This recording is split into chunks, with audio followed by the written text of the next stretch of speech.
perpus itu harus kuat. Nah, termasuk pustakawannya ya, itu tidak hanya bagaimana katalogisasi, bagaimana menata buku, bagaimana buku ini cara pinjamnya dan lain-lain. Saya kira bukan pelayanan itu, tetapi harus tambahi ilmu. Ya, ilmu bagaimana kreativitas tadi. Kreativitas. Nah, ini kan membangun ya capacity building supaya SDM-nya menjadi kuat dan betul-betul memadai karena kelemahan itu. Dan itu harus disediakan program. Yang kedua, kelemahan yang kedua adalah networking. Ya, networking ini ya dengan siapa saja. Nah, termasuk pada penulis, penerbit, terus saya kira perpustakaan tadi. Iya, saya kira ini yang harus dimiliki oleh pengelola perpustakaan itu. Nah, terus kemudian yang ketiga itu fundraising ya. Fundraising ini menjadi sesuatu yang penting. Fundraising itu tidak hanya bagaimana menggalang dana untuk perpus, tetapi bagaimana menggalang buku secara gratis ya, dengan bisa bawa berlari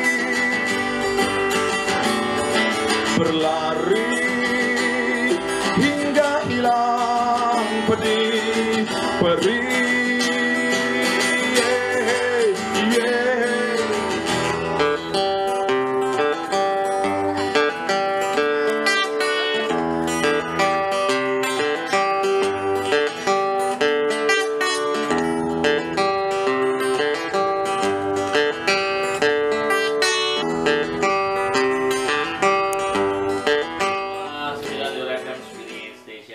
Mimpi penuh kreasi.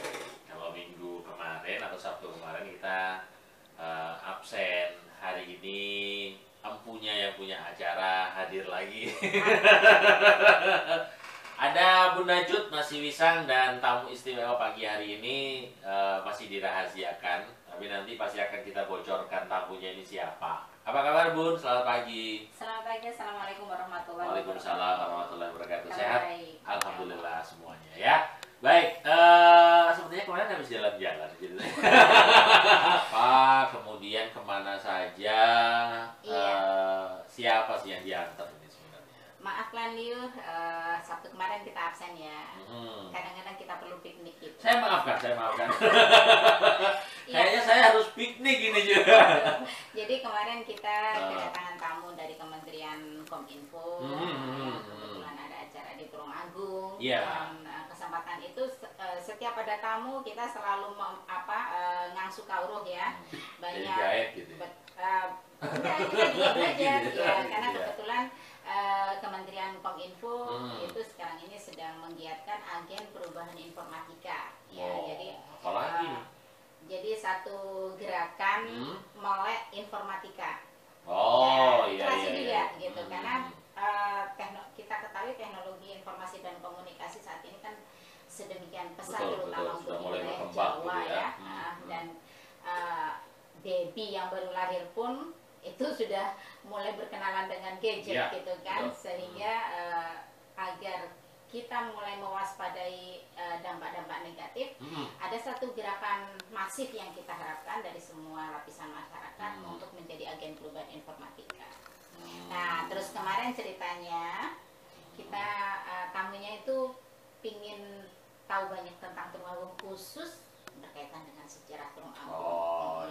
Makanya kemarin saya lihat banyak update yang dilakukan gitu ya. Tapi gini Bun, dari mungkin perjalanan singkat kemarin ya, boleh kita perjalanan singkat gitu. Apa saja sih kesan-kesan daripada beliaunya yang kemarin diantar untuk ya paling tidak tahu lah soal Tulung Agung, terutama sejarah. Ya, jadi Kementerian Kominfo dengan baru rencana ya, dengan Dirjen Kebudayaan Kemendikbud sebetulnya mengelola satu web. Ke depan diharapkan bisa menjadi museum maya, menjadi sumber informasi tentang berbagai kekayaan lokal termasuk sejarah bagi masyarakat maya gitu ya. Jadi informasi-informasi itu bisa dengan mudah diakses oleh masyarakat. Nah, berkaitan dengan itu beliau-beliaunya itu juga ingin melihat secara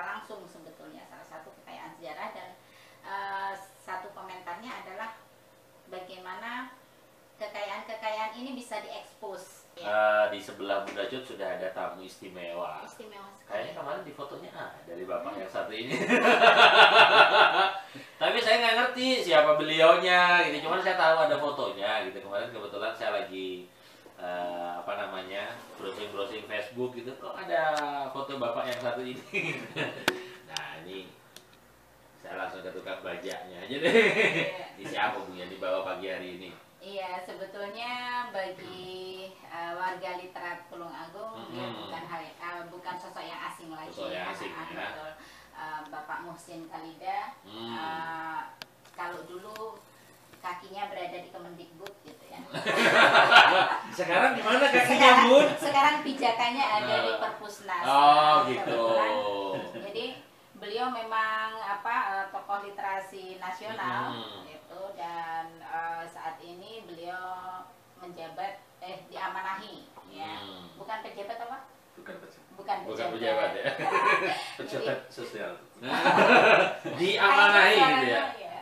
Nah, diamanahi sebagai Ketua Biro Kerjasama Gerakan dan seterusnya, panjang banget. Ya, nanti beliau sendiri akan kenal dari perpustakaan. Saya juga perlu menulis namanya dulu, Bapak Muhsin Khalida. Ya. Pak Muhsin. Baik, saya langsung ke Pak Muhsin. Selamat pagi Pak Muhsin, selamat datang di Liur. Selamat pagi. Ya, ini sebentar Pak. Kayaknya suaranya kok tersembunyi ya. pakai yang ini nggak apa-apa? Oke. Coba Pak Muhsin. Oke, Berdekat dulu dengan saya. Ya. Oke, kita akan berbincang-bincang dengan Pak Muhsin Khalida. Ya. Jabatan Pak sekarang? Bukan pejabat. Oh, bukan pejabat. Tugas penting apa yang diemban, kemudian secara struktural itu menempati posisi seperti apa? Ya, saya ini sekarang mulai tahun 2015 sampai 2019 sangat menyenangkan. Oh, amanah yang menyenangkan. Berarti salarinya juga menyenangkan. Iya. Karena pilihan hidup saya hanya dua. Oh gitu ya. Seneng dan seneng. Oh, iya. Nah ini kalau secara strukturnya seperti apa Pak? Saya menjadi ketua bidang kerjasama untuk Jawa Bali di GPMB Pusat, Gerakan Pemasyarakatan Minat Baca Masyarakat. Gerakan Pemasyarakatan Minat Baca. Ya, pengurus pusat. Oke. Menurut pandangan daripada Pak Muhsin sendiri, Indonesia itu berapa persen sih minat bacanya? Kalau di persentase saya nggak bisa nggak bisa komen. Oh, gitu. Karena ini banyak lembaga survei internasional maupun nasional ini memang tidak sama, tetapi rata-rata itu memang agak jauh. Agak jauh ke bawah. Itu nggak jauh ke atas ya, makanya jauh ke bawah gitu ya. Iya, makanya saya kalau mau ngomong persentase itu saya nggak kurang. Berarti masih minim lah ya. Kasarnya tuh minim gitu ya. Kalau saya bilang minim, sebenarnya tidak juga. Tidak juga. Jumlah HP itu nampaknya sudah melampaui penduduk Indonesia. Jumlah HP ya. Iya. Jadi kalau di persentase saya merasa sedih gitu ya. Sedih. Karena ya itu tadi, kita sebenarnya bukan karena tidak bisa membaca, karena tidak biasa, tidak mau aja ya. Tidak mau aja ya. Tidak mau. Sebenarnya minat bacanya sebenarnya tinggi lah.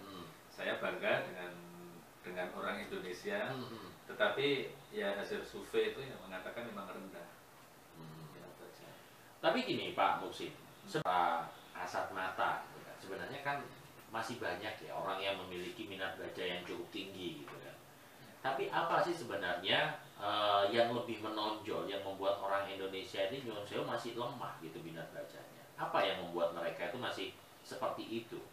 Ya, kalau dibandingkan dengan negara Eropa itu ada apa ya? Ada level-level, tahapan-tahapan yang menurut saya ini terlewati oleh orang Indonesia. Di antaranya adalah fase literasi itu sendiri. Seharusnya kalau orang Eropa itu kan sebelum masuknya dunia digital ini literasinya sudah kuat. Nah, sementara kita ada budaya lisan, ada budaya literasi, terus kemudian ada budaya digital.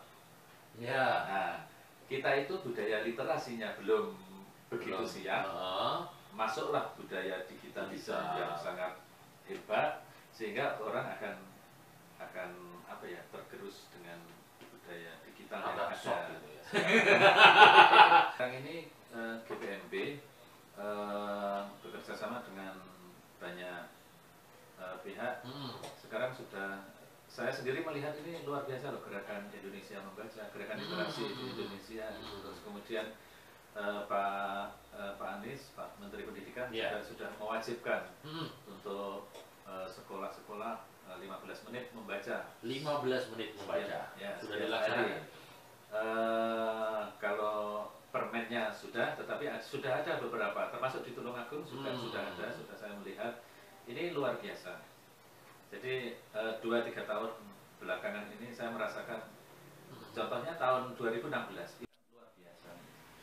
Tapi gini, di Indonesia sendiri ini sebenarnya pemerintah ada nggak sih program khusus, misalnya dari kementerian atau mungkin CSR dari perusahaan-perusahaan yang memang sengaja diajak oleh kementerian, yang fokusnya adalah untuk perpustakaan atau taman bacaan? Ini apakah memang ada, ataukah ada tapi memang ditiadakan sehingga ini difokuskan ke yang lain, atau memang seperti apa sih Pak Musi? Kalau gerakan Indonesia Membaca itu disponsori oleh kementerian. Langsung kementerian. Iya, langsung kementerian. Dirjen PAUD, Dikmas, jadi pendidikan usia dini dan pendidikan masyarakat. Itu pemerintah kan itu. Termasuk. Ya. Ya memang kebijakan-kebijakan ini banyak dari pemerintah yang saat ini sudah mengarah ke situ. Apalagi sekarang Pak Anies itu kan memang seorang pembaca, terus kemudian ini dekat dengan forum-forum pegiat literasi dan rektor juga kan pada waktu itu. Ya, di Paramadina dan sekarang memang gerakannya luar biasa. Iya, gencar-gencarnya gerakan literasi ya, mungkin karena faktor hasil banyak lembaga survei yang katanya rendah itu kan. Seberapa besar buku ini dibaca. Kalau memang tidak disukai pembaca, ya sudahlah, kita hibahkan ke tempat yang lain, yang lebih memanfaatkan atau membutuhkan. Sehingga jaringan perpus antar perpus di daerah itu saya kira juga penting. Perpus yang ada di Kauman saya kira berbeda dengan yang ada di Tanggung Gunung sana ya. Iya. Nah, kita sering mensortir buku-buku yang ini, kalau ini pantas dibaca oleh orang kota, ini yang pantas dibaca oleh orang yang memiliki basis pertanian dan lain-lain. Sehingga perpus itu saya kira itu tadi, basis perpus saya kira harus dijadikan pertimbangkan. Ya. Misalkan kalau ada perpus berdiri di gunung bagian selatan, itu saya kira ya bukunya ya menyesuaikan ya, bagaimana memproduk kayu menjadi apa, yang pinggir nelayan, pantai sini atau ada perpus, itu juga saya kira hasil budidaya laut diperbanyak, saya kira lebih menarik gitu, supaya buku itu betul-betul dibaca oleh para pemustaka yang ada di situ. Ini yang penting. Jadi perpus itu harus memiliki basis tertentu.